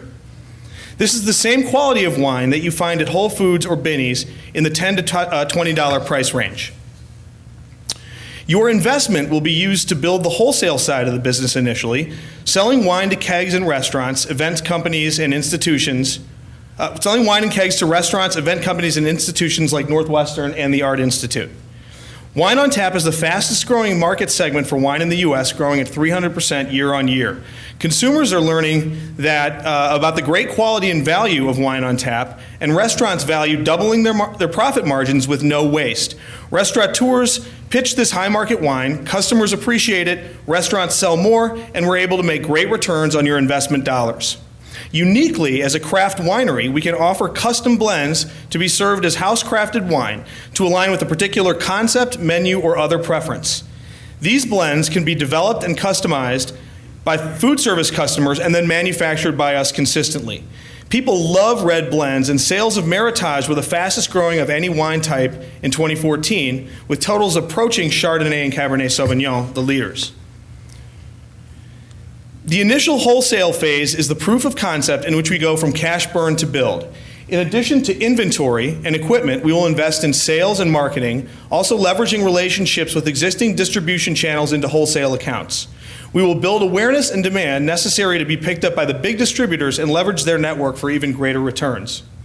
Your investment will be paid back from initial profits. The profits on each inventory turn will be around $87,000.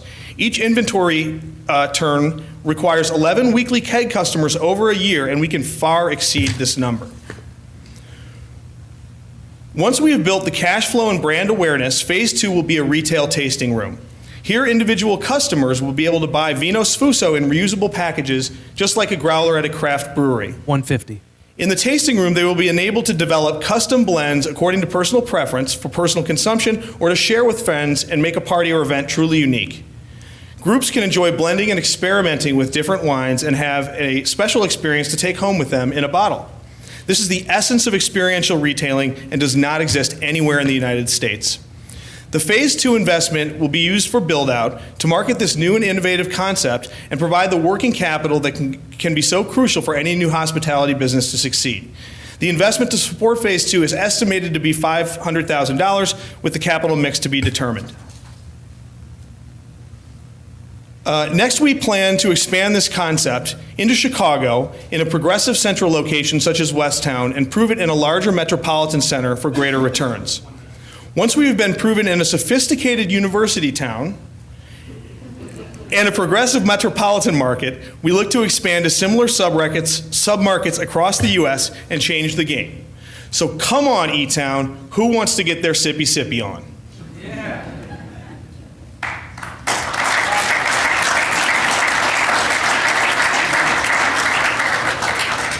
38 seconds to spare, so we'll give them a little more, but let's go, you want to go with this here? Sure. Okay. So have you invested already personally in this? I have. Do you have a team? Do you have a whole team with you? Well, at this point, it's my wife and myself. We've got a little marketing company focused on Italy, U.S. Hospitality businesses. And we've got one gentleman who I would love to hire as our first employee. He will get here around 8 o'clock tonight. See if you can pick out the guy with the mustache and the Italian accent. I have a question. On your $165,000, what is the return on the investment? I know you put the numbers out there, but what is that? What is that? Those numbers in projection to? How did you come up with that type of concept of at certain points you're going to return on the investment? Do you already have clients who are? No. We don't have clients. We're in the process of sourcing wine at this point, and we've got samples coming in. We've got access to wholesale customers through existing distribution channels. One very successful alcohol manufacturer brand who also, gentleman happens to be Italian, and he's helping us with people that are already buying his product. So that's the stage that we're at. But if you're asking about these numbers, so a gross, the revenue turn, fully stocked inventory is 2,750 gallons, which is 10 275-gallon tanks. Each of those tanks, if we're selling in 5-gallon kegs, that is 550 kegs that we need to sell, divided by 52 weeks a year is about 11 kegs a week. And where are you going to get the kegs from? Is that from Italy or is that from California? Where are the wines? The wine's actually going to be shipped in what's called a shipping tote. It's a 275-gallon container used to ship food-grade liquids. And we're going to be bringing that in, and then we're going to be leasing kegs on a just-in-time basis. There's a business that has a very friendly model for us, and then distributing in those kegs that we lease. There's no regulations or anything? There's tons of regulations, tons of them. But this has been vetted by the TTB, this has been vetted by the Illinois Liquor Control Commission, and this has been vetted by the kind folks at the Evanston Liquor Control Review Board. That's me. And if you want to get involved, you can be part of the quality team as well, which is a good thing. But what we're doing is, like I say, we're in the process of getting samples from around the world. So this represents some of the markets that we're talking to. Probably not all of them. This is the bulk of the great wine regions. And so each of these in bold represents confirmed sources that we're talking with and who are in the process. And we've either received samples from them or they're in the process of getting them to us. And so the stuff that we like, that we're going to have a consensus panel to agree on, we're going to start getting in negotiations about procuring their wine in bulk and setting up an ongoing relationship.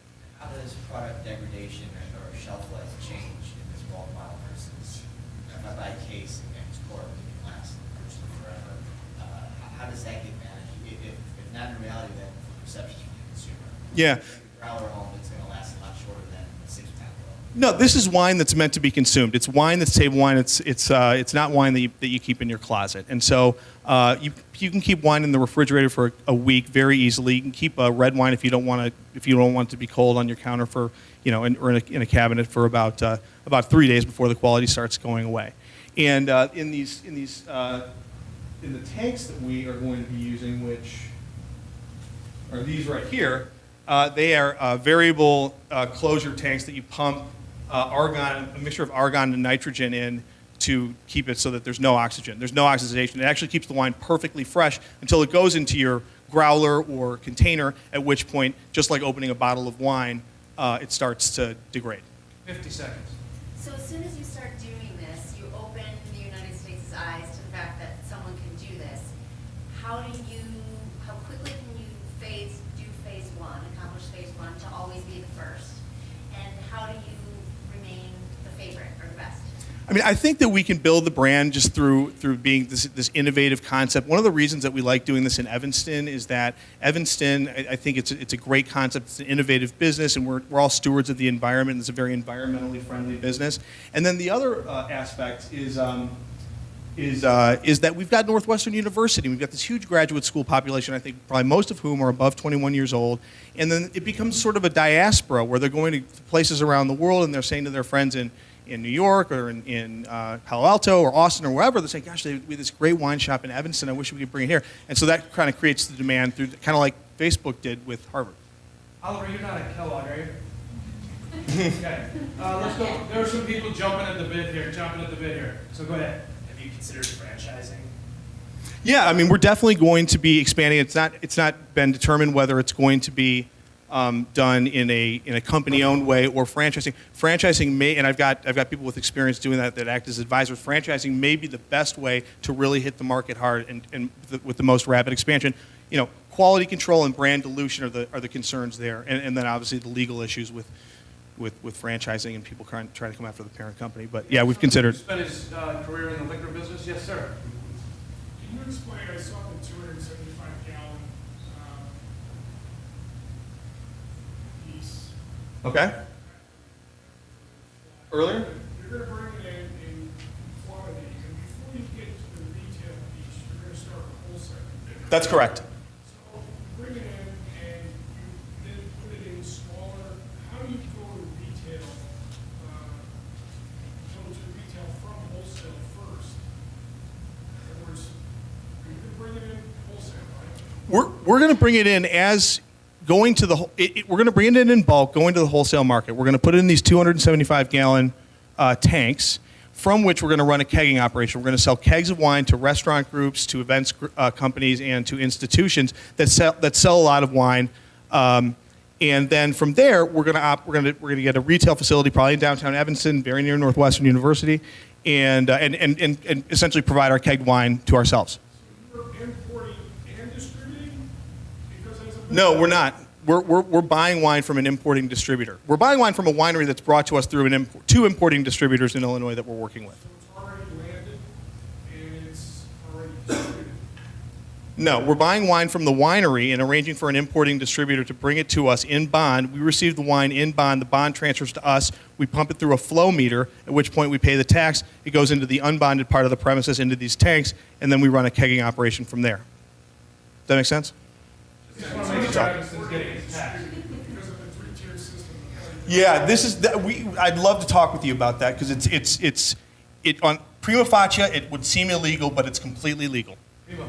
Prima facie. Next question. Yes, sir. Will people that really like to drink wine, will they drink it out of a keg? Like, what is your response to at like someone like are they willing to do that? Well, wine on tap at restaurants is, again, like I said, the fastest growing category for wine in the market. It's only about a little over 1% of total U.S. wine sales. That's both on premises and off premises, but it's expected to expand to 5% in the next 3 years. So the answer is yes, consumers are moving in this direction, and the reasons are because it's environmentally friendly, it's a great value because you're eliminating all these inefficiencies in the three-tier system, and because the quality of the wine is there. So the answer is absolutely yes. And it's not the kind of wine that you drink when you sell your company to Google. It might be the kind of wine that you drink when you're thinking about a company to sell to Google, right? And so it's the stuff that you drink on a Tuesday night and it goes great with chicken. Next question. Can these restaurants have their own signature blends? Oh, absolutely. I thought I covered that. Yeah, restaurants, what we can do is we can blend wines to offer a house-crafted wine that the restaurants themselves decide, match the flavor profile of their menu. So if it's a steakhouse, they might want something that's real tannic and oaky and more of a heavy body. If it's a different type of if it's a tapas restaurant, they might want sort of a Tempranillo that's got a little bit more fruit forward with a mix of Grenache in it. This is one of the women with money. So what is your question? Malika, how are you? Question. So clearly it'd be great to have one big investor, right? Mhm. Do you already have a model of how many investors that you're willing to take on in phase one? If there's not just one big, but multiple? I mean, yeah,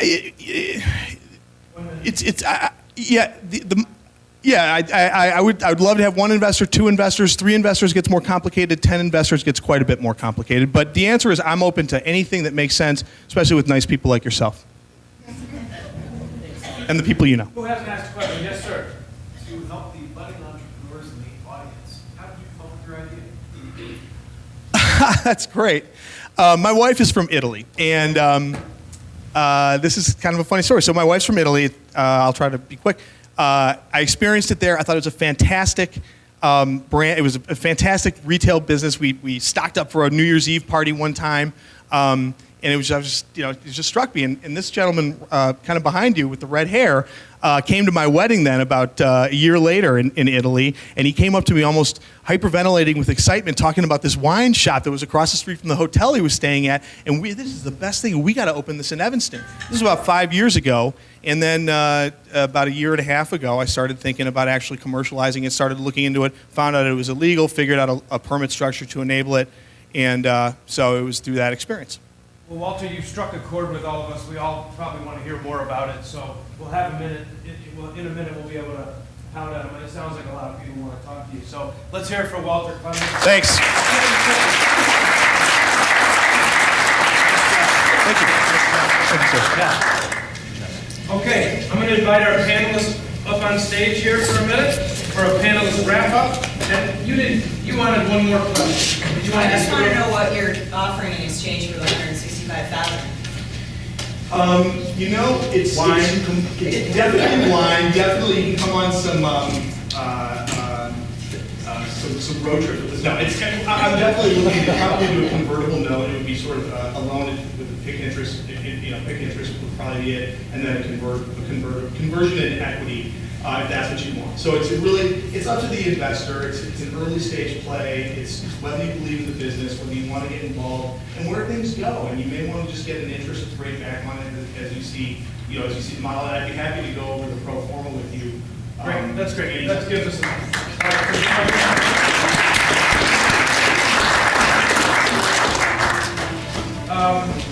so Kelly, Jessica, Stephen, and Gabe, thank you all very, very much. Appreciate you spending your night with us. What are your some quick takeaways? Anything sort of that you're like, wow, that's cool, or something that people need to work on? And let's just be real. What do you think? Let's start with you. For me, I think passion's a big play here for early stage ideas. I think the more people, I think the wine room is a good example. You clearly live and breathe it. I think the more passion that's exuded about an idea, the more compelling it is to those of us evaluating it. I think a little bit more of that. I mean, the consummate question of why you. Someone actually asked it to one of the presenters today of what expertise you have on this.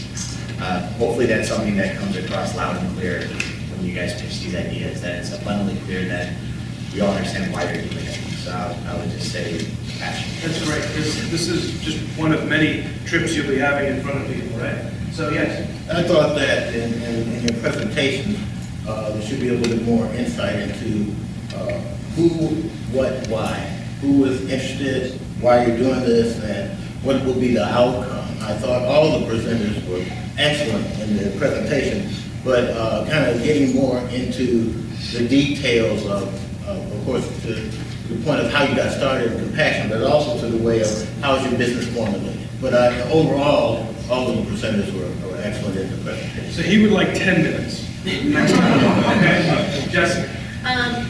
I found it really fun and exciting that there was a lot of innovation and creative problem solving, and that's where these ideas were coming from. I think that is fantastic. 5 minutes is fast, so it's enough for us to get really intrigued, not quite enough for us to have all the answers. I think you definitely want to make sure, and it sounds like everyone here is on the right track of being able to make sure that when you sit down with an investor, you can have all the answers to all the naysayers' questions and really come back with good support for why this and why that, know all your numbers and understand your market, and then I think you're in really good shape. I think this evening was full of really good potential. Great. Helen. Yeah, I agree. You guys did a great job. They're all really interesting businesses, so I mean, congratulations to all of you. You've taken the plunge, you've got products, it's awesome. Two things that I've learned, and I watch Shark Tank avidly, I admit it. It's the only reality show I watch, but I watch it every single week. And the two things I really have learned from Shark Tank are, one, investors are investing in you. You know, they really have to believe that you are the person to, kind of take this to the next level. And then piggybacking on that, I think the presentation is really, really important. And for me, when I meet with people, their passion, to your point, really comes through in the presentation and how well they know their stuff and their numbers and how passionate they are about the business and the industry, and they've done the competitive research and they really have a good grasp on everything. So those are just some things that I think things ring true with me when I watch Shark Tank and when I, have that time that I spend with those businesses and I evaluate whether or not it's something I would invest in. I really think about the people who are presenting it and how passionate they are, how much they know about it, and then, what they're gonna kind of bring to the table on a go-forward basis. All right, I got a really, simple question. You have $250,000 in your pocket, each of you right now, and you have one of these businesses that I want to hear which one sort of lit you on fire right now, and just one word, which one? Start with you, Kelly. I know. Just one? Yep, just one. You're The wine guy. The wine guy. Okay, Jessica. Oh God, it's hard to choose one over the other, but actually the earbuds and wine, both to me, some really easy concepts to grasp. So I think the easier you can make your concept for the audience to grasp, the So faster you're it is. splitting your $400 million. Okay. I'm not doing one.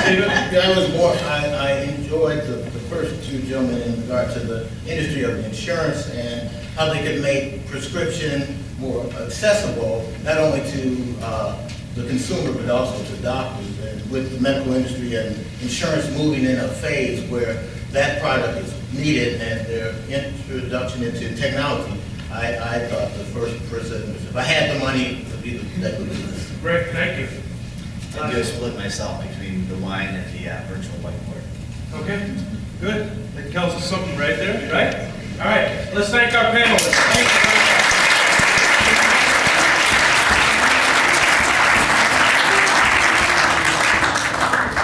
Obviously, you all have been plenty of other places you could have been tonight, so our busy panelists, thank you very, very much. Now, you're here? Do you mind? I hope I'm not putting you on the spot. I think somebody might have told you about this. No, Do you mind? great. What's happening in the next showcase? So, Do you mind introducing yourself and who are so you? my name is Nell Funk. I own Now We're Cooking, the food business incubator here in town. And we're excited to partner with the city to do the next showcase, which is food and beverage concepts. So we're probably going to have it at Now We're Cooking, at least tentatively, that's what we're working on. And so you get to see our facility if you haven't been there, and we invite you all to spread the word if you know of other interesting food and beverage concepts that you think are interested in getting in front of the Evanston audience. Please let Paul or me know, and we're getting the word out among our the local foodie crowd. So we're looking forward to having a really great group of companies come in and present on the 7th. So different location, same concept, all food and beverage. Thank you, Nell. All right, so we're wrapping up here, but who tweeted or did something about We Love Evanston? How many people? All right, it's working, okay? So it's We Love Evanston, right? Tell me what I'm doing. What is it? We Love Evanston? We Love Evanston. Oliver, can you stand up and tell us what we're doing again with the We Love Evanston? What are we doing? We're trying to win the vote, and we can do this by voting online, tweeting, or Instagram. Thank you. Thank you. Because I didn't have my notes. Thank you, Oliver. There's some other kids here. I want to just say hi to you guys. I think next time, out of our next event, let's encourage our kids to come.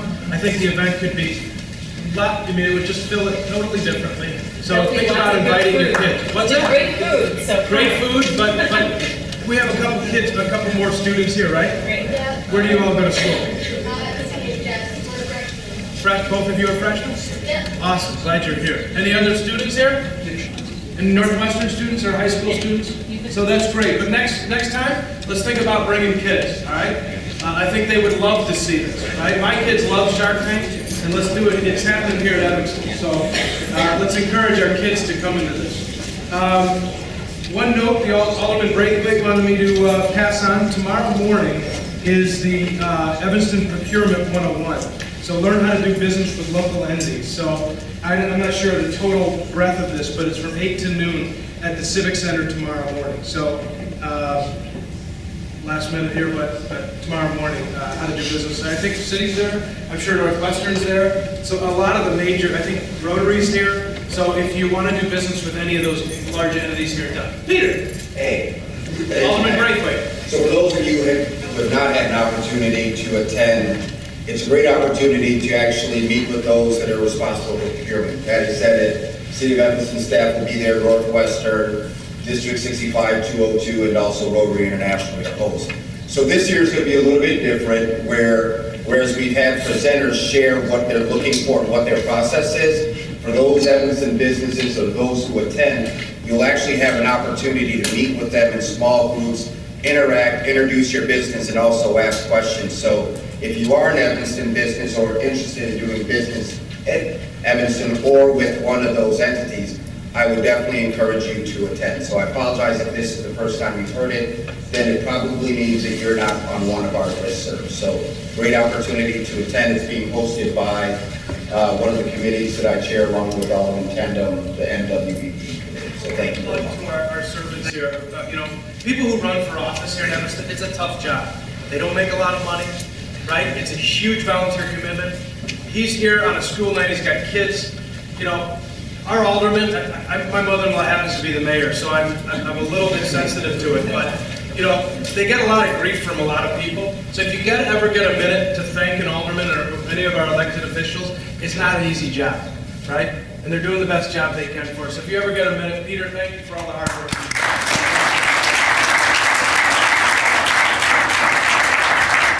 As somebody who started a business and stood in front of 500 people at the University of Chicago to share my idea like you all did, and literally here's what happened. I'm up there, there's 500 people, like smart people, University of Chicago, right? Smart people. And I'm giving my pitch. And all the you should people are out in the audience. Like, you should, right? It was awesome. And then about halfway into the you shoulds, there's a guy who goes, he's right! Up in the top, up in the top, right? Because he couldn't get down. It was like this.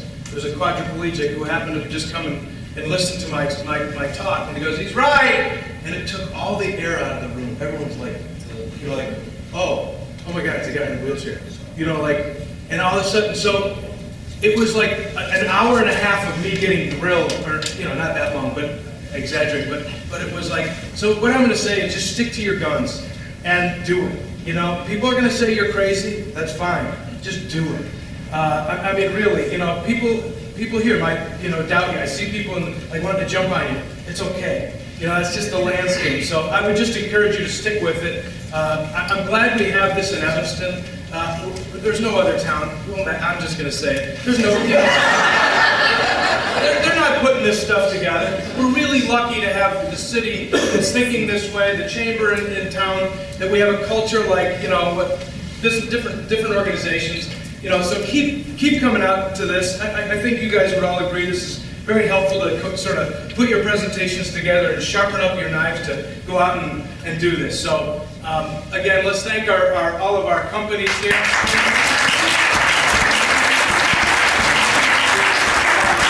big thanks to my friend Tommy, Carol, Matt, and Joe for coming out and providing music.